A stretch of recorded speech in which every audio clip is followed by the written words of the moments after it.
अलियंता सौम्यरंजन स्वाई हत्या घटना को पूरी 10 दिन। आज सौम्यरंजन दशाह कार्यक्रम। सौम्यरंजन हत्या मामलें मुख्य अभियुक्त रंजित पात्र 13 जन को गिरफ करिछि पुलिस।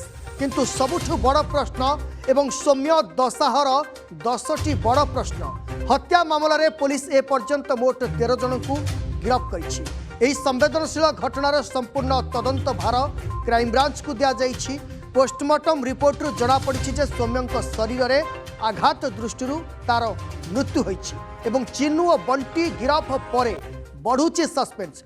जो चिंटू एवं बंटी चिन्मय कथा कहबा जे मुख्य अभियुक्त कथा कह जाउतला उभय को नहीं वर्तमान समय बढ़ुचे सस्पेंस। अपर पक्षरे मामला तदंत करुछि क्राइमब्रांच। पोस्टमार्टम रिपोर्ट पूरा प्राथमिक भाव जहाँ जना पड़ी जे शरीर भितर गभीर आघात जोगु सौम्यंकर मृत्यु घटी। कमिशनरेट पुलिस यह घटना 11 जन ग्रामवासी को गिरफ करिथिला। परवर्ती समय क्राइमब्रांच तदंत भार नेबा परे युधिष्ठिर जेना ओरफ बंटी एवं परे मुख्य अभियुक्त चिन्नू को गिरफ करा जाइछि। किंतु सबुठु बड़ कथा जे एही 2 जनक गिरफ को नहीं बढ़ुचे सस्पेंस जे आउ केउ मानकर संपृक्ति रही एवं ये घटना पूरा पूर्वर सुचिंतित घटना ना सही स्थान ही एभली एक संवेदनशील मृत्यु होइछि। या को नहीं अनेक दिग को नहीं कि क्राइमब्रांच तदंत चलाई। अपर पक्षरे सौम्यरंजन स्वाईंकर बापा माँ गोटे परिवार एकमात्र पुओ को हराई मध्य से घरे नाहंती। अर्थात कही परिबा जे आज जेतेबेले सौम्यरंजन स्वाईंकर दशाह कार्यक्रम चली सेतेबेले तांको घरे तांकर बापा माँ नाहंती। ये ग्रामवासी माने सौम्यरंजन सांग साथी माने आज दशाह कार्यक्रम करुछंती। ए संपर्क में अधिक आलोचना करबा आम सहित सीधासलख अड़सपुर मौजपुर जोड़ी होती आम प्रतिनिधि स्निग्ध चंदन दास। स्निग्ध आम बारंबार से दृश्य देखाऊँ जे सौम्यरंजन आज 10 दिन बीती। अपर पक्षरे दशाह कार्यक्रम चली किंतु जहाँ पूर्वर आपण सूचना देउथिले जे बापा माँ घरे नाहंती किंतु वर्तमान समय किभली कार्यक्रम चली एवं आउ कौन कौन दिग को नहीं कि क्राइमब्रांच तदंत आग को चलाई।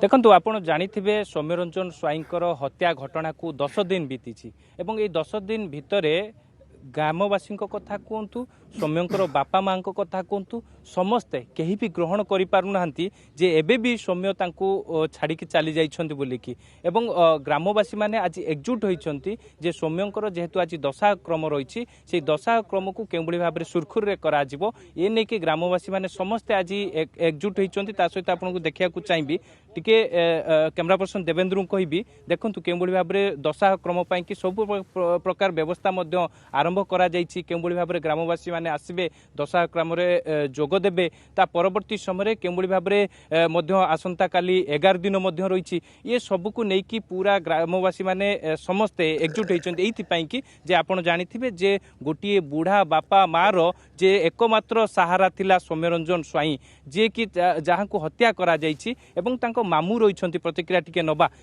जे मामू आज आमे मध्य मूलरू आपन को देखि आसुछु भणजा को आपण हरैछन्ति आपनकर अवस्था निश्चित भाव में एबे अनेक मनरे प्रश्न आसुथुबो अनेक कथा आसुथुबो किंतु एबे जेहेतु क्राइमब्रांच तदंत करिछि आज दशा ये नै कि कोन आज्ञा आपनकर दाबी रहिबो। मो ना अजय कुमार दास मो मृत सौम्यरंजन स्वाईर मामू कहूँ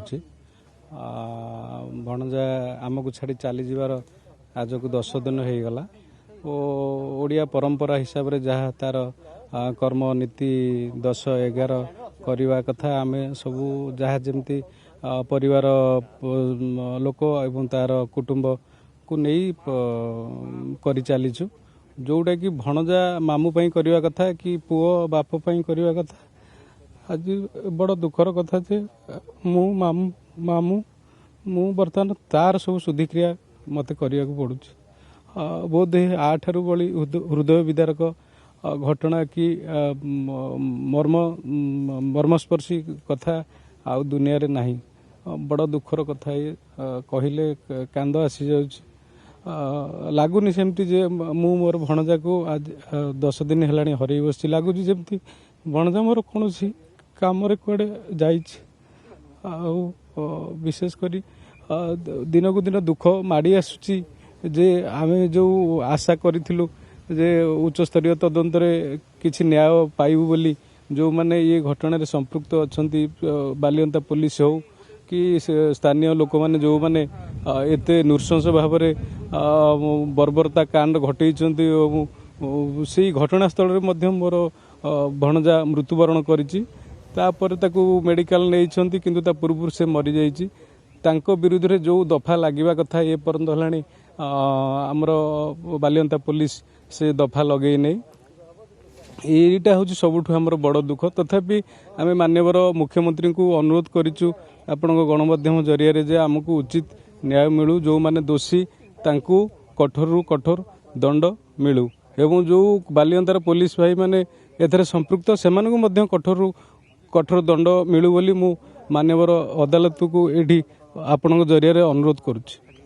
एडीजी कथा कहुच्छे जे सौम्य को निर्यातना दूसरे सौम्य को सब दिन 2 थर डाकती जहाँ सांग मैंने कहते से नहीं कि क्राइम ब्रांच को कौन आप निश्चिंत भाव आमर रेलवे डिपार्टमेंटर जे एडीजी अच्छा आमर दयाल गंगोर सार बोली आईपीएस सार सी तांकर निजर एक जिम खोलते जो जिम टी दीर्घ दिन धरी बंद होइकी थिला कार्यकारी हो पार नथला जेहेतु मो भणजा तांको डिपार्टमेंट रे काम चाकरी करथिला से ये भणजा को नहीं तांको जिम सेंटर रे किछि फायदा उठेले व्यक्तिगत जीवन रे भणजा को नहीं व्यवहार कले तांको जिम को केमती सजाड़ी के आगु को चलेबे भणजा को नहीं सेठी व्यक्तिगत भाव रे खटेइले मानसिक स्तर रे एवं शारीरिक स्तर रे मध्य किछि निर्यातना देइचंती। भणजा को जो कथा करथिले जे तू काम कले तोर पारिश्रमिक हिसाब रे मु एतिकी टंका देबी से किछि से टंका भी देलेनी भणजा को हैरान कले सेति मोर भणजा मानसिक स्तर रे बहुत दुर्बल थिला। तदंत परिसरभुक्त निश्चिंत निश्चिंत एडीजी सार जे हमर दयाल गंगोर साल सी मध्य एई तदंत परिसर भीतर को आसीबा दरकार। तांको बापा रहिचंती सौम्यंकर बापा रहिचंती प्रतिक्रिया नवा आज्ञा 10 दिन हेबो पुओ को मृत्यु एवं जो माने हत्याकारी रहिचंती 13 जन को अरेस्ट कराई आहुरी अनेक लोक रहिचंती अनेक सामिल रहिचंती एबे पर्यंत तांको केउबळी भाबरे धरिया पई कि पूरा क्राइम ब्रांच तदंत करूची। आज जेहेतु दशा रहिची निश्चित भाबरे तांकर माँ मध्य घर को आसुनांती जे केउबळी भाबरे परिस्थिति एबे भी तांको मुह तांको आगरे आखि आगरे चली आसुची। सौम्यंकर बर्तमान हिंदू धर्म रे जहाँ रीतिकांति अच्छी दशा कर्म भल मंद अच्छी से माने आम पालन करुचु। द्वितीय जिनस है क्राइम ब्रांच तदंत करुच्ची तदंत कले आम से संतुष्टजनक नुह कहीं 13 जन तो मो पुओ को मारि नथिले ना 30-40 जन रु अधिक लोक से उपस्थित थे आम जहाँ भिजुआल देखुचु तेणुक से अरेस्ट करी दंड विधान कर आजीवन कारादंड दि जाऊ कि फांसी दंड दि जाऊ मुझे मोहन चरण माझी पाखे अनुरोध कर आपत्ति कर सीबीआई की तदंत करा जाऊ। कहीं आपण क्राइम ब्रांच तदंत संतुष्ट नांती बापा हिसाब रे संतुष्ट नहीं कौन से तो क्राइम ब्रांच चल तदंत किंतु प्रकृत दोषी को दंड देवाई सीबीआई हुए तो मु भावुची अधिक रु अधिक दंड विधान करेंगे तेणुक मोहन चरण माझी को एति अनुरोध कर सीबीआई की दि जाऊ। निश्चित भाव क्राइम ब्रांच तदंत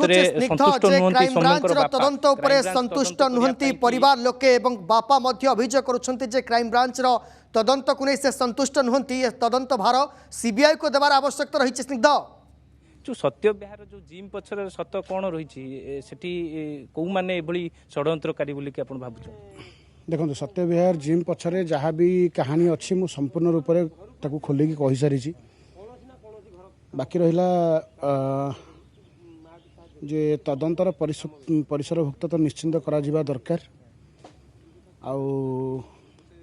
आपण मानकर साहाय्य सहयोग पाइकी जदि मो भाई को न्याय मिल पारला ताहले हुए तो बुढ़ा बापा माँ दुईटा शांति जीवन बीतई पारे। सबुठ बड़ कथा हूँ कि गोटे पुलिस डिपार्टमेंट चाकरी करी पुलिस सामना निर्मम भाव में मारी दिगला आउ जो पुलिस माने एथिरे संपृक्त अच्छा ସେମାନଙ୍କୁ ବଦଳି କରାଯାଇଛି। ଆପଣ ଦେଖିଥିବେ ଯେମିତି ଆମର IIC କୁ ବଦଳି କରାଯାଇଛି ବାଲିଅନ୍ତରରୁ ନେଇକି ଭୁବନେଶ୍ୱର। ତ ଏଥିରେ ମାନେ ଆପଣ ଯଦି ୟାକୁ ବ୍ୟଙ୍ଗ ହିସାବରେ ଦେଖିବେ ତାହେଲେ ଆପଣଙ୍କୁ ଯେଉଁଠି କ୍ଷୀରି ପୁରୀ ଖାଇବା ପାଇଁ ଦିଆହେଉଥିଲା ସେଠି ଆପଣଙ୍କୁ ପୁଣି କ୍ଷୀରି ପୁରୀ ସହିତ ଲବଣୀ ବି ଖାଇବା ପାଇଁ ଦିଆଗଲା। ତ ଏଇଟା କେତେ ଦୂର ନ୍ୟାୟ ସଂଯୁକ୍ତ ସେଇଟା ଓଡ଼ିଶା ଗଭର୍ଣ୍ଣମେଣ୍ଟ ଚିନ୍ତା କରୁ। ଆଉ ମାନ୍ୟବର ହାଇକୋର୍ଟ ଆଉ ମାନ୍ୟବର ଅଦାଲତକୁ ମୁଁ ଏତିକି ଜଣେଇବି ଯେ ଏ ଘଟଣା ସମ୍ପୂର୍ଣ୍ଣ ରୂପରେ ପୁରା ଓଡ଼ିଶାବାସୀ ଦେଖୁଛନ୍ତି, ସବୁଆଡ଼େ ଚର୍ଚ୍ଚିତ ହୋଇସାରିଲାଣି। ଆଉ ତାପରେ ମଧ୍ୟ ଏଥିରେ ମବ୍ ବ୍ଲିଚିଂ କ୍ଲଜ୍ 2 ଲଗାଯାଉ ନାହିଁ। ଆଉ ଏଥିରେ ଯେଉଁମାନେ ସମ୍ପୃକ୍ତ ଅଛନ୍ତି ସେ କ୍ରାଇମବ୍ରାଞ୍ଚ ଡିପାର୍ଟମେଣ୍ଟରୁ ହୁଅନ୍ତୁ ବା ପୋଲିସର ଡିପାର୍ଟମେଣ୍ଟରୁ ହୁଅନ୍ତୁ ବା ଯେକୌଣସି ଲୋକ ହୁଅନ୍ତୁ ଯିଏ ସତ୍ୟକୁ ନ୍ୟାୟକୁ ଚାପି ଦେବା ପାଇଁ ଚେଷ୍ଟା କରୁଛନ୍ତି ତାଙ୍କୁ ଉଚିତ ଦଣ୍ଡ ମିଳୁ। ସ୍ନିଗ୍ଧ ଯେଉଁ କଥା ତାଙ୍କ ବାପା କହୁଛନ୍ତି ଯେ କ୍ରାଇମବ୍ରାଞ୍ଚର ତଦନ୍ତ ଉପରେ ସେ ସନ୍ତୁଷ୍ଟ ନୁହନ୍ତି ଏବଂ ଏ ଘଟଣା CBI କୁ ଦିଆଯାଉ, CBI ଏ ଘଟଣାରେ ତଦନ୍ତ କରୁ ଏବଂ ଏହାକୁ ନେଇ କ'ଣ ଆଉ ପ୍ରତିକ୍ରିୟା ଆସୁଛି? ଅଧା ବାଟେ ଚାଲିଗଲା। ତ ସେମିତି ସେମାନେ ତାଙ୍କ ଘର ନ ଦେଖିପାରନ୍ତୁ, ସାରା ଜୀବନ ସେମାନେ ସେ କଳା କୋଠରୀ ଭିତରେ ରୁହନ୍ତୁ। ସୌମ୍ୟଙ୍କର ବାପା କହିଲେ ଯେ କ୍ରାଇମବ୍ରାଞ୍ଚର ତଦନ୍ତରେ ସେ ସନ୍ତୁଷ୍ଟ ନୁହନ୍ତି, CBI କୁ ଦାୟିତ୍ୱ ବା ତଦନ୍ତ ନିଶ୍ଚିନ୍ତ ରୂପରେ CBI କୁ ଏ କେସ୍ ନିଶ୍ଚିନ୍ତ ରୂପରେ ଦେଇଦେବା କଥା। କାହିଁକିନା ଓଡ଼ିଶା ଡିପାର୍ଟମେଣ୍ଟର ପୋଲିସ ଡିପାର୍ଟମେଣ୍ଟ ଆଉ କ୍ରାଇମବ୍ରାଞ୍ଚ ଡିପାର୍ଟମେଣ୍ଟ ହେଲେ ଭାଇ ଭାଇ। ତ ନିଶ୍ଚିନ୍ତ ରୂପରେ ସେମାନେ ସେମାନଙ୍କର ଯେଉଁ କର୍ମ କରିଛନ୍ତି ତାକୁ ଘୋଡ଼ାଇବା ପାଇଁ ଚେଷ୍ଟା କରିବେ। ତ ଆମେ ପୁରା ଓଡ଼ିଶାବାସୀ ଏଇଆ ଅପିଲ କରିବୁ कि एटा को सेंट्रल टीम को हैंडल करा जाऊ ये तदंत पाइका एंड एथिरे जेते शीघ्र हम ए केस रो उचित न्याय दिया जाऊ। आज 10 दिन हो गला, मात्र 13 जन अरेस्ट हो पारिछन्ती। आपन पाखर कहउछन्ती गोटे नुवा वीडियो रहिछि, से वीडियो कोन देखिले? मु आपन को वीडियो देखै दउछि, आपन निजे कोन अछि से वीडियो? से वीडियो रे अछि जे आपन जो वीडियोटा ए पर्यंत का हाथ रे लागि नथिला, एबे 2 दिन हबो से वीडियो बाहर को बाहरिछि। एंड से वीडियो रे आपन देखिबे ता मुंडो को को भड़ी निर्मम भाव रे पछ मुंडो को बाड़िया होउची मईसी काठ जो खुंटरे बाड़िया होउची। जदि गोटे मनीष को गोटे मनीष एई भली भाव रे निर्मम भाव रे मारी दउची पुलिस रो सामने रे, आ गोटे पुलिस डिपार्टमेंट रे चाकरी करथिबा लोक को मारी दिया जाउची, आपन देखि परिबे। एठी हसुचंती से माने मारुचंती हसुचंती, जो भली अश्लील भाषा रे से गाली गुरज करूचंती सेठी। आउ ताकू पागल पागल ताकू बनै सारिछंती, पागल बनेकी ताकू मारुछंती। ए भली निर्मम आउ ए भली हीन मानसिकता चिंताधारा रखिथिबा व्यक्ति मानकू फांसी दंड हेले भी कम पड़ जीवो। तेणु मान्यवर कोर्ट को मान्यवर हाईकोर्ट को मुझे अपील करी जे जेते शीघ्र हम ए केस आपण तदंत करी जेते शीघ्र हम यार जब उचित दंड देवे पूरा ओडिशावासी याकू देखिबे, आउ पूरा ओडिशावासी याकू देखिबे। आउ ए दंड विधान दे सारिबा परे ओडिशा रे आउ केही भी साहस करिवेनी एमिति को मार कोल को खाली करिया पई के। मु मानुची जे जो पीड़िता मानकर असुविधा हेइची बा जो झियो मानक आघात हेइची सेठी किछि गोटे घटिची बोली ए घटना घटिची, किंतु ये घटनार फायदा उठेकी जो बड़ बड़ बाबू मैंने लुचिकी सेमानकर निजर कुकर्म से बड़ बड़ बाबू देखो मुझे आपको सब जिन खोलिकी कही सारी। बर्तमान आपण मानकर काम ताकू जनता सामना को आनिबार, जनता एठी जनार्दन आम मानक टैक्स पैसा रे आपण माने बसिकी उपरिस्थ अधिकारी हेकी आम मानक ऊपर राज करूचंती। आउ आपण मानकू एठी आम पैसा रे राज करिया पई के अधिकार आमे माने ही देइछु। आउ जदी आपण मानकू कोठी लागुची कि आपण माने ए सब जिनस करिकी वर्ती जीवे बोली भूल भाउछंती। जदी सत्य कोठी लुचिकी अछि, न्याय जदी कोठी लुचिकी अछि, ताले मने रखंतु शेष पर्यंत लढा जीवो, आपणको गादीरु गादीच्युत करा जीवो। आउ दरकार हेले राजरास्ता को पूरा ओडिशावासी ओल्हेइबे, आपण भविष्य रे देखिबे एटा निश्चिंत।